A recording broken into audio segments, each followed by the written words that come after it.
So here we are, Destiny is dead. This actually put a massive wrench in my plans, as I was in the process of making this video to talk about the comparison of Western game development moving to a live service model, while Eastern development were focusing on single player games and how both markets have effectively switched.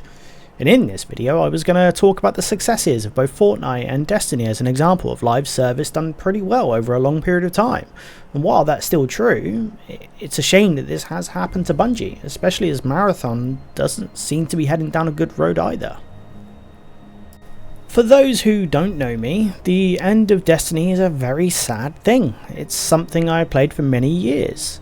I have played virtually all content from Destiny 1's alpha all the way through to day 1 raid of the final shape, and that's where I stopped.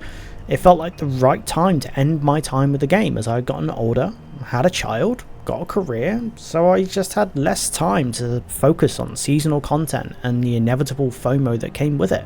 In recent years we've seen this pattern happen time and again, with developers trying to strike gold. BioWare made Anthem, which only had one notable release of post-game content, and then came the announcement that they were shutting the game down as it was a money sink. Suicide Squad lasted a very respectable 1 year before it died, along with the hopes and dreams of us getting another Batman game.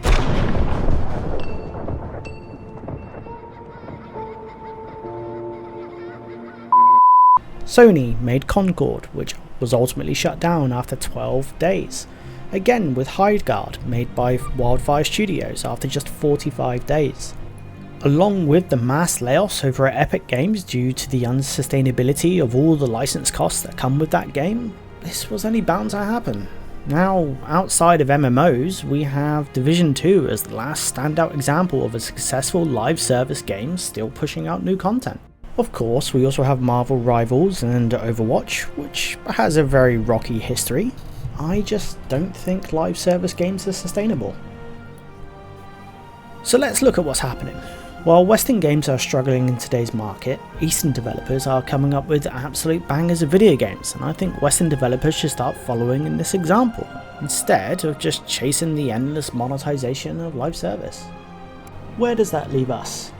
While live service games are dying, there is a clear need for those story-driven action games that we used to have in troves in ages past. There are clear success stories in recent years from Western developers, like God of War, to Spider-Man, to The Last of Us, but it feels like these games are very far and few between. Eastern developers have taken note of this. I'm of the opinion that it started with Black Myth Wukong, a game all around the Chinese legend of the Monkey King, but with the gameplay style of a From Software game. And while I personally think we are on the verge of an oversaturation of Souls-like games coming, that's a discussion for another time. We also had Lost Soul Aside from Korean developers, and while this game didn't exactly review well, this was a passion project that scaled up. It was a straightforward character action game that certainly had its fun moments, and in recent years is one of the closest games to Devil May Cry's combat style that we've had. Finally, we had Crimson Desert, which exploded in popularity simply due to its absolute scale. So while Western developers have moved over to the live service model, Eastern developers, known for their mobile games and MMOs, have started to create these story-driven action games, making something that they can release, be proud of, and move on to the next project. For the remainder of the video, I'm going to leave some footage up of a handful of games that I'm looking forward to.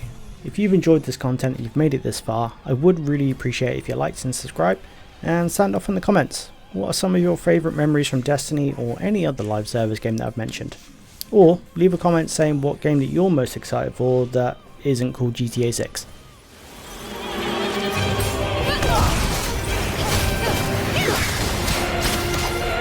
Loyalty without inquiry. Whoa, too many. Stop! There he is! Nowhere to run down! Don't move!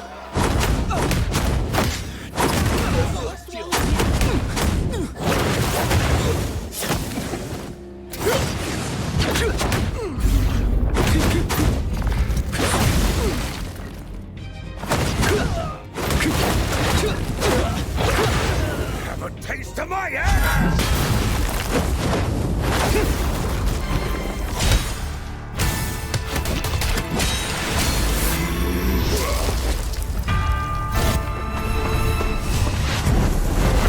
What age-old